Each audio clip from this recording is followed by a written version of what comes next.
Hello everyone, my name is Indigo, and I hate generative AI. Now, if you're anything like my mother, you're probably sitting there going, Indigo, hate is a really strong word. And to that I would say, yes it is. But it's also the only word that accurately describes my feelings towards generative AI, or G.A.I. And throughout today's video, my goal will be to take you on the research journey that brought you to this conclusion, and maybe change your mind along the way on your opinions of AI. So, how did this journey even start? Well, if you're like me, you probably noticed within the last few years a sudden increase of AI seeming to pop up everywhere. And I mean everywhere.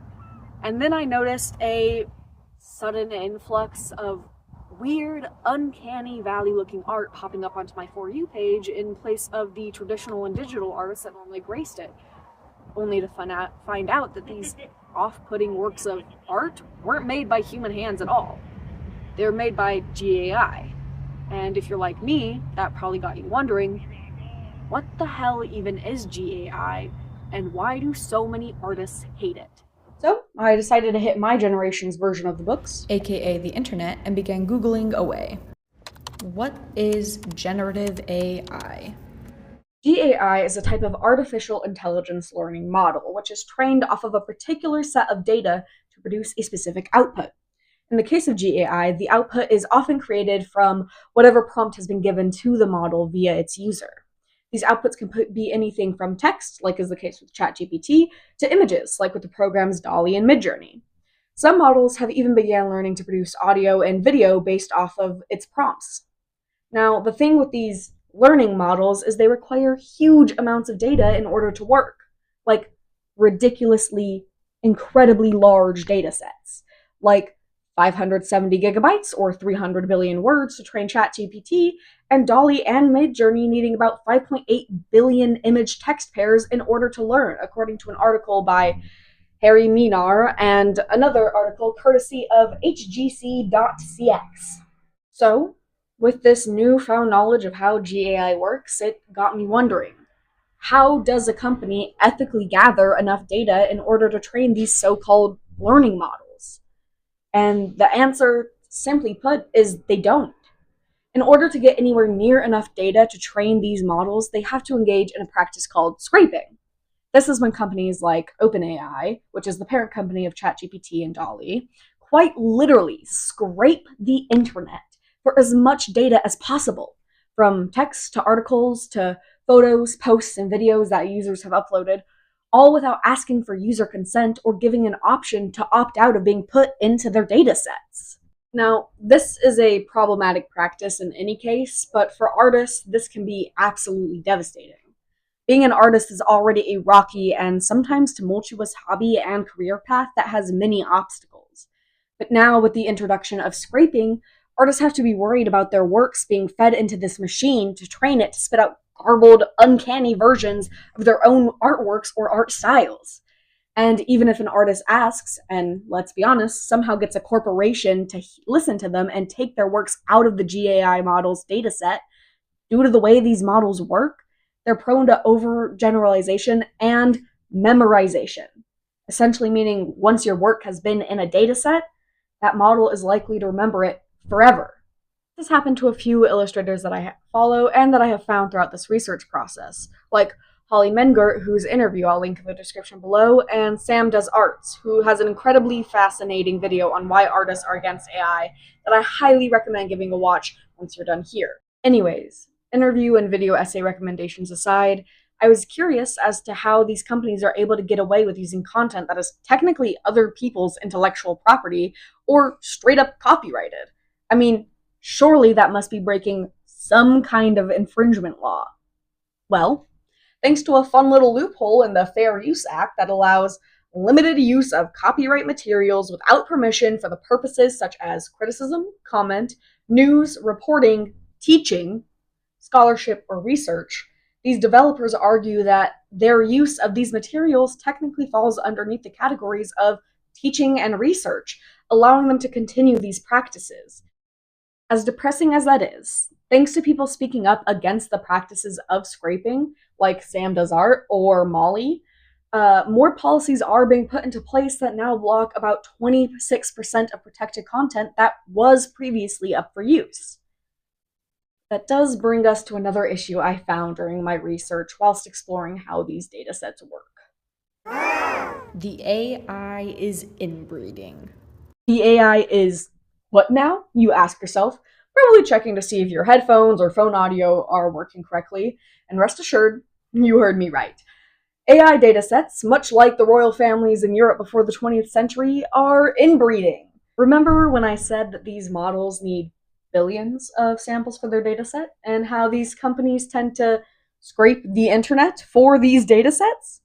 Well, thanks to the 1.5 million users putting out over 2 million AI generated images a day, when developers are going to scrape the internet now, these works of AI art are making their way into the dataset, which has essentially been causing the G.A.I. models to inbreed and produce even worse results that are like if the Twilight Zone and the Uncanny Valley had a kid together.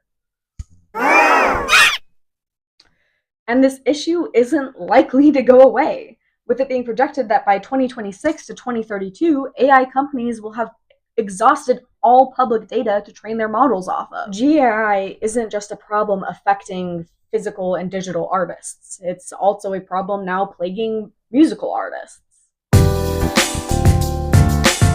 As I'm sure many of us have experienced in the last year or so, you'll be scrolling along your For You page when suddenly Plankton or some other character will pop up singing an AI generated cover of Pink Pony Club by Chappell Roan. I know you wanted me to stay, but it can't ignore the crazy visions of me in LA. Or whatever other song is trending and popular at the time.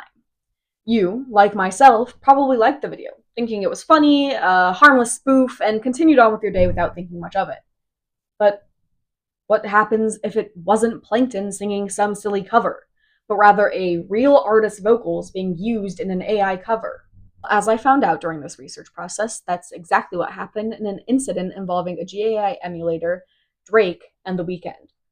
In 2023, someone used a vocal emulator, which is a type of generative AI, to produce the song Heart on My Sleeve with the vocal stylings of Drake and The Weeknd.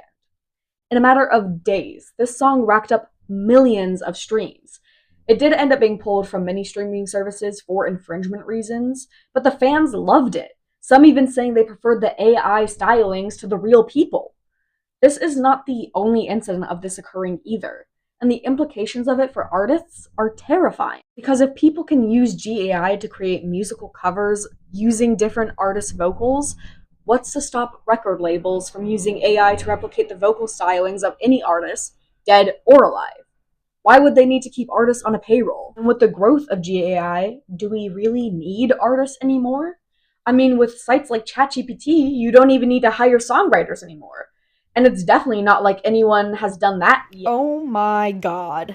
Actually, it has been done, as I found out during this research process, and with a pretty solid breadth of success. Girly Productions, over the course of 2024, released several songs written and sang by AI, like 10 Drunk Cigarettes. I can name 10 things us girls need before we ever need a man. 1 new bake, 2 lines of coke, 3 drinks from the bar, 4 more lines of coke, 5 gas fries, 6 hits of my blunt, 7 more lines of coke, 8 pairs of shoes, 9 BB belts, and 10 drunk cigarettes. Girly Secret. I'm a girly girl with a girly secret. If I tell it to you, promise that you'll keep it. I'll tell you now. My little secret is I accidentally killed a man. Both of which got extremely popular on sites like TikTok and YouTube, accumulating over millions of views cross-platform, which only further serves the point I posed earlier. Do we really need artists anymore? I started this research journey uncertain of what generative artificial intelligence even was, only knowing that a lot of my fellow artists seemed to hate it. And through a long research process with lots of discoveries, from how exactly the technology works, to the legal processes, to how it affects artists of all kinds, I finally feel I have enough data to say that as an artist myself, I also hate G.A.I. and what it has done to the creative industries and even the arts as a hobby. But even more so, I can confidently answer the question, do we even need artists anymore? And the answer is yes, absolutely. Listen, this research process was long and at times disheartening, especially for what the future may hold for the arts as G.A.I. development continues to move forward at breakneck paces. But as much as AI has served as a divider, it has equally served as a uniter, bringing together artists and their communities and followers to speak out against harmful AI practices and continue sharing and spreading real human art with the world. Humans, since we have figured out how to paint on cave walls, have always been drawn to art as a form of expression, communication, and record keeping. Whether it be through painting or song, text or drawing, the human soul has always had a unique knack and yearning for wanting to create and share those creations. Even as AI becomes more prevalent, and as much as I and many other artists hate that fact, I truly do believe that the innate human need to create and share will prevail. So I implore you, human to human, creator to creator, make art. Pick up a pencil and draw. Mess around with chords and harmonies on a guitar. Just keep creating. Even if it's bad, even if it's messy, because let's be honest, human art will always be better than whatever soulless amalgamations G.A.I. will spit out. Thank you for watching or listening. All sources will be linked in the description below, and have a great rest of your day. Okay, bye!